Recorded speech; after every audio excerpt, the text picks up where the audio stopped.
देखिए, आपके दो सवाल बड़े अहम हैं। सबसे पहली बात तो यह है कि अगर बीजेपी जब अपोजिशन में रहती है तो बीजेपी यही कि 2004 से 2014 तक बीजेपी ने भी कई मरतबा पार्लियामेंट में पार्लियामेंट की कार्रवाई को चलने नहीं दिया। पार्लियामेंट की कार्रवाई कई सेशंस ऐसे ही ख़राब हो गए, जैसा आपने कहा। अब जब बीजेपी सत्ता में आई, अब दूसरे अपोजिशन तो है ही नहीं, तमाम अपोजिशन पार्टीज मिलकर इस सेशन में, पर्टिकुलरली सिर्फ इस सेशन में इस तरह का एक इम्पास पैदा हो गया। मसला क्यों खड़ा हुआ? मसला इसलिए खड़ा हुआ क्योंकि सरकार पेगासस के ऊपर डिबेट नहीं करवाना चाहती थी। अगर सरकार कहती चलिए हम डिबेट कराने तैयार है, उसमें बड़ी बात क्या है भाई? 300 आपके पास एमपी हैं, छुपाने की बात क्या है? आप डिबेट करवा देते।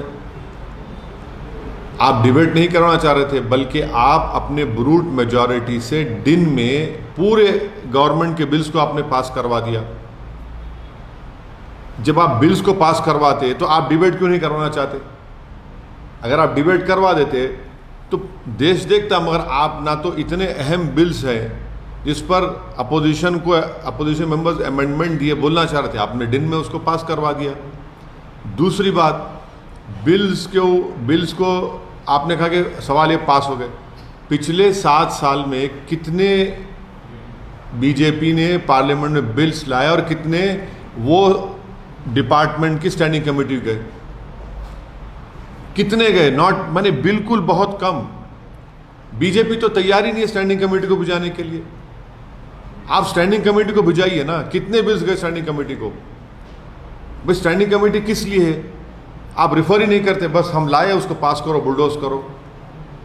370 का बिल, इतना बड़ा बिल, आपने अमेंडमेंट्स देने का टाइम नहीं दिया। आपने एक ही दिन में, मैं अमेंडमेंट्स उसके इंट्रोडक्शन के खिलाफ मैंने कहा, वोटिंग का डिमांड करा था, अलाउ नहीं किया बीजेपी ने। तो ये तो गवर्नमेंट को भी तो मैग्नानिमस होना चाहिए ना। यकीनन तकलीफ होती है अगर पार्लियामेंट नहीं चलता है, यकीनन बड़ी मायूसी होती है कि बहैसियत एक एमपी हम सरकार को एक्सपोज नहीं कर पाते। और हमारी जिम्मेदारी है जनता की तरफ से कि हम जाकर सरकार से सवालात करें, उनकी गलतियों को देश के सामने लेकर आए। मगर यहाँ पर सरकार ही खुद खुश है कि पार्लियामेंट नहीं चले। आप पार्लियामेंट क्यों नहीं चलाते? अच्छा, तीसरी बात, ओबीसी का एनसीबीसी का बिल आया, सब क्यों एक हो गए भाई?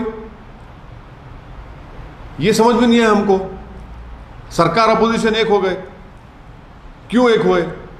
क्योंकि चुनाव आ रहे हैं, सबसे बड़ी प्रदेश उत्तर प्रदेश के, वहां पर इनको दिखाना है। तो क्या दूसरे मुद्दे अहम नहीं है कि देश के लिए सिर्फ चुनाव अहम रहेगा?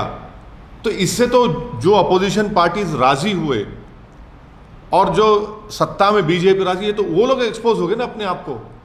एनसीबीसी का बिल आएगा तो पार्लियामेंट चलेगा, दूसरे मुद्दों पर नहीं चलेगा। ये क्या बात है जिसमें सरकार भी राजी होगी और अपोजिशन भी राजी होगी? ओबीसी का फायदा है ना सर, ओबीसी। वही तो हम कह रहे हैं। तो क्या आप हर चीज को क्या इलेक्शन के एंगल से देखेंगे? क्या देश का कंस्ट्रक्शन सिर्फ इलेक्शन से होता है? देश का कंस्ट्रक्शन हेल्थी डिबेट से नहीं होगा। देश का कंस्ट्रक्शन पार्लियामेंट में अपोजिशन के चुपते हुए सवालात से नहीं होगा।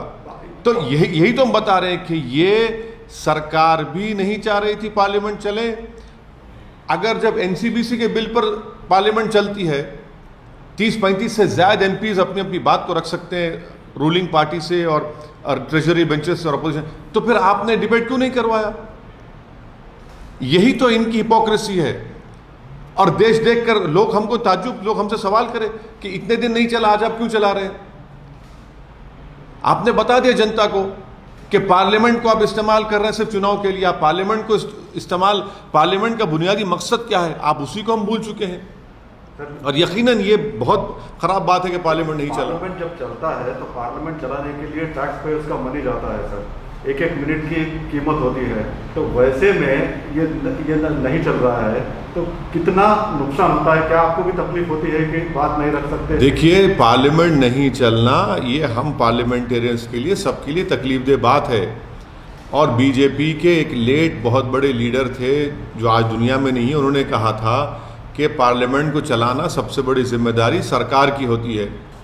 अगर प्रधानमंत्री पार्लियामेंट में आकर कह देते कि मैं तैयार हूँ पेगासस पे, चलिए बहस करते हैं, आइए बहस करते हैं। अगर प्रधानमंत्री आकर कह देते कि चलिए हम दोबारा फिर से फार्म लॉज पर आपकी क्या बात है बताइए, हम करते हैं। कई तरीके हैं ना डिबेट करवाने के, कई रूल्स हैं, कई तरीके से आप करा सकते। आप तो तैयार ही नहीं है। आप एक बीजेपी ये कह रही है कि बस हम जैसा चाहेंगे वैसा संसद चलेगा। संसद तो ना बीजेपी का है, ना असदुद्दीन ओवैसी का है, ना किसी और पार्टी का। संसद तो पूरे पार्टीज का है। पार्लियामेंट सिर्फ एग्जीक्यूटिव की नहीं है ना। पार्लियामेंट सेपरेशन ऑफ पावर्स में खुद एक अलहदा चीज है। अब जब से मोदी प्रधानमंत्री बने हैं वो सेपरेशन ऑफ पावर्स की थ्योरी की धज्जियां उड़ा चुके हैं। और मैं आज कह रहा हूं कि मुझे सख्त आपत्ति थी उस वक्त कि नई पार्लियामेंट की बिल्डिंग का संग बुनियाद प्राइम मिनिस्टर क्यों करेंगे। प्राइम मिनिस्टर ने करके दिखा दिया कि अब एग्जीक्यूटिव लेजिस्लेचर पर भी हावी हो चुका है। क्यों? पार्लियामेंट अलग है एग्जीक्यूटिव से। एग्जीक्यूटिव बिल्कुल अलग है। एक एग्जीक्यूटिव कैसा आकर पार्लियामेंट की बिल्डिंग का बुनियाद करेगा? मेरा मानना, पैसे भाई आपको बजट कौन बनाता है? पार्लियामेंट का बजट अलग होता है। फिर वो कैसा तय करेंगे? पार्लियामेंट का सेक्रेटेरिएट अलग है। पार्लियामेंट का सेक्रेटेरिएट अलग है। ये तो theory of separation of powers basic structure का हिस्सा है हमारे। अगर नई पार्लियामेंट की बिल्डिंग का अगर किसी को उसका फाउंडेशन डालना था तो स्पीकर ओम बिरला को करना चाहिए था, ना कि प्रधानमंत्री को। बल्कि प्रधानमंत्री ने करके बता दिया कि अब एग्जीक्यूटिव ही जो चाहेगा चलेगा। तो वही देख रहे हैं हम लोग। आपके पास 300 एमपी है। ये देखिए, पावर इटर्नल नहीं होता। आज आप प्रधानमंत्री हैं, कल आप नहीं रहेंगे, कोई और बनेगा। तो आपने तो एक प्रेसिडेंट डाल दिया ना, एक रिवायत डाल दी आपने। कल वो करें आपने किया था। इससे पार्लियामेंट की जो खूबसूरती, पार्लियामेंट का जो विखार है, इन्हीं चीजों से मुतासिर हो रहा है। पर सर 98 आवर्स में से सिर्फ 21 आवर्स लोकसभा चला है और जो सरकार है वो कह रही है कि ओपोजिशन। वो 21 आवर्स में से तो 8-9 घंटे तो सिर्फ एनसीबीसी के डिबेट में चले गए। मेरा बोलना यह है कि जब आप एनसीबीसी बिल के ऊपर जब सरकार और अपोजिशन राजी हो गए तो दूसरे मुद्दों पर क्यों राजी नहीं हुए? किसान पे भी बात करना चाह रहे थे राजस्थान। फिर किसान पे भी कोई नहीं, करने के लिए तैयार ही नहीं आप है ना, डिबेट नहीं करवाना चाह रहे ना। अरे रेडी थे। देखिए, दूसरे हाउस की बात है। मैं राज्यसभा की नहीं जानता। नहीं करेंगे। मैं लोकसभा की आपसे कह रहा हूं, अगर सरकार कहती कि हम कल ये डिबेट कराएंगे, आप बीएससी में डाल दीजिए उसको और बोल दीजिए शुरू हो जाएगा। आप तो सुनने ही तैयार नहीं है ना अपोजिशन में कितने बातों पे ये बिल्कुल, लेकिन जैसे पार्लियामेंट में आते हैं बिल्कुल नहीं, बिल्कुल गलत बात है। सरकार खुद नहीं चाहती थी कि पार्लियामेंट चले और इसीलिए आपने ख़त्म कर दिया। जबकि पार्लियामेंट को उसका 13 तारीख तक पार्लियामेंट चलना था। आपके जितने बिल्स थे आपने करवा लिए पूरे दिन में। उसके बाद बोला कि जाओ भाड़ में जाओ, हो गया हमारा काम। सरकार खुद नहीं चाहती पार्लियामेंट चले। सरकार पार्लियामेंट में क्रिटिसिज्म को सुनने तैयार ही नहीं है। सर एक और खास बात हुई, ये बार जब पार्लियामेंट हुआ तो पूरे अपोजिशन पार्टीज कपिल सिब्बल के घर पे जो है डिनर पे गए। उन्होंने सब पार्टीज को बुलाया। तो आप इतने इम्पोर्टेंट लीडर हैं, आपकी बात काफ़ी अहमियत रखती है, तो आप क्यों नहीं है सर उसमें? क्यों आपको, क्या आपको एक अनटचेबल कहा जा रहा है? अरे सुनिए, ये एक प्राइवेट पार्टी थी। मेरी नेक तमन्नाएं जनाब कपिल सिब्बल के साथ हैं। अल्लाह उनको सेहत दे, अल्लाह उनको और खुशियां दे। अरे भाई, उनके घर में वो किसी को बुला सकते हैं, मुझे नहीं बुलाए तो मुझे किस बात की तकलीफ है? ये जो ना बीजेपी के खिलाफ सभी नहीं, अरे भाई वो समझ जाइए। नहीं, कपिल सिब्बल साहब अपने घर में किसको मेहमान बनाना वो उनका इख्तियार है। हम तो सिर्फ खुश हैं और हम उनको मुबारकबाद देते हैं और उम्मीद करते हैं कि अल्लाह उनको और सेहत दे और वो और आगे बढ़े। मेरा सवाल ये है कि अपोजिशन जब पूरा एक हो रहा है बीजेपी के खिलाफ, तो आप तो पहले से डे वन से बीजेपी के खिलाफ है, तो आपको क्यों नहीं शामिल किया जाता? आपके आइडियाज क्यों नहीं लिए जाते? नहीं, मैं क्या बताऊं उस बारे में। मैं तो ना तो किसी के नाश्ते का मोहताज हूँ, ना ब्रेकफास्ट का मोहताज हूँ, ना किसी के घर के दावत का मोहताज हूँ। मैं सिर्फ अल्लाह का मोहताज हूँ और जनता का मोहताज हूँ, बस है। मेरे सर से या कोई सींग तो नहीं निकलेगा ना अगर मैं किसी के घर पे जाके ब्रेकफास्ट कर लूँ।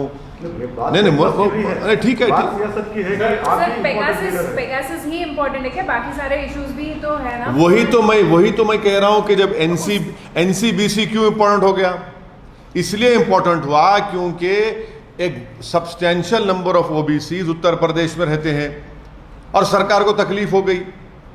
उत्तर प्रदेश के चुनाव को सामने रखकर रोका कि चलो करवा दो, और महाराष्ट्र में उनको वहां पर भी उनको बड़ा तकलीफ हो रही है। अरे भाई, आप पेगासस भी इंपॉर्टेंट है, फार्म लॉज भी इंपॉर्टेंट है, कई चीजें, क्वेश्चन आवर इंपॉर्टेंट है। मेरे 3 क्वेश्चन 11 से 12 तक क्वेश्चन होता है। हर एमपी की ख्वाहिश होती है कि भाई ड्रॉ में पिछले फर्स्ट 6 क्वेश्चंस में मेरा नाम आ जाए। मेरे 3 क्वेश्चन बर्बाद हो गए। इतने अहम क्वेश्चन मेरे क्या था सर? कई चीज़ों पे थे। एक तो एकेडमी में जो लोग हादसे का शिकार होते हैं, फ्राइडे के दिन मेरा 2nd क्वेश्चन था। हर एमपी एक तड़प था, यार अब पहले 6 क्वेश्चन हम नाम आ जाए हमारा। नहीं, एडजर्न मोशन छोड़िए, क्वेश्चन आवर चला गया। कितने क्वेश्चन आवर चले गए? अच्छा, क्वेश्चन आवर कहीं चला रहे हैं, एक तो अपोजिशन चीखे मार रहा है और क्वेश्चन पूछे जा रहे हैं। कौन क्वेश्चन पूछ रहा है? सिर्फ रूलिंग पार्टी के। ये तो ठीक तरीका नहीं है ना। ये तो भारत की डेमोक्रेसी का अगर लोगों जनता के सामने गलत मैसेज जा रहा है। सर, उत्तर प्रदेश का चुनाव नजदीक है, एकदम सर पे आ गया है, आप भी तैयारियां कर रहे हैं, लेकिन लोगों का ये कहना है कि लैला अपने पत्ते अभी तक नहीं खोले। कब तक अपने पत्ते खोलेंगे? कितनी? नहीं, देखिए, आप गलत कह रहे हैं। लैला के में ही दीवानगी है। लैला को देखने में लैला के हर बात पे दीवानगी हो रही है। लैला के हर चीज पर दीवाने हो रहे हैं, तो पत्ते खोलने की क्या जरूरत है? लैला सबके सामने है। कितनी सीटें कुछ अभी तो क्योंकि अरे कोई भी पॉलिटिकल पार्टी बशमूल हमारी ये इतनी जल्दी ये बात को नहीं कहेगी। जब सही टाइम आएगा आपको बताएंगे। सर, आपके दोस्त राजभर जाके स्वतंत्र देव से भी मिल के आए हैं। देखिए, राजभर, ओम प्रकाश राजभर साहब जो संकल्प मोर्चा बनाए हैं, एमआईएम पार्टी उसका हिस्सा है, उन्होंने जो बयान जो दिया था उस पर हमको ऑब्जेक्शन है। बाद में राजभर साहब ने ये क्लैरिफिकेशन दिया है कि वो बीजेपी के साथ नहीं जाएंगे। तीसरी बात ये कि मेरी ओम प्रकाश राजभर साहब से बात नहीं हुई है। मैं ज़रूर उनसे बात करूंगा और बात करके हमारी जो बात है, हम क्यों संकल्प मोर्चा में आए कि हम योगी आदित्यनाथ को दोबारा उत्तर प्रदेश का मुख्यमंत्री बनाने से रोकेंगे। लेकिन वो जाके नहीं, बाद में उन्होंने अपनी बात को ये कहा भी है। मैं जब पर्सनली उनसे बात कर लूंगा फिर आपके सामने आपके आके कहूंगा। सर, राज्यसभा में जो कल एक वीडियो जो वायरल हुआ है उस पर आपका क्या कहना है? वो जो मिनिस्टर्स जिस तरह से फाइल्स उछाल रहे थे राज्यसभा में बेल में, उस पर मार्शल्स को हैंडल करे ये वीडियो। देखिए, राज्यसभा का मैं मेंबर नहीं हूँ, मैं लोकसभा का मेंबर हूँ। लोकसभा में जो कुछ भी हुआ है वो तकलीफ़देह है, और मेरे मरहूम वालिद ने जब वो एमपी थे इसी तरह का इम्पास और चल रहा था, गड़बड़ हो रही थी, तो उन्होंने एक शेर कहा था, किसी और शायर का था, मुझे याद नहीं आ रहा। हमारे मरहूम वालिद ने कहा था कि इखलाक का जलता हुआ घर देख रहा हूँ, इखलाक का जलता हुआ घर देख रहा हूँ, देखा नहीं जाता मगर देख रहा हूँ।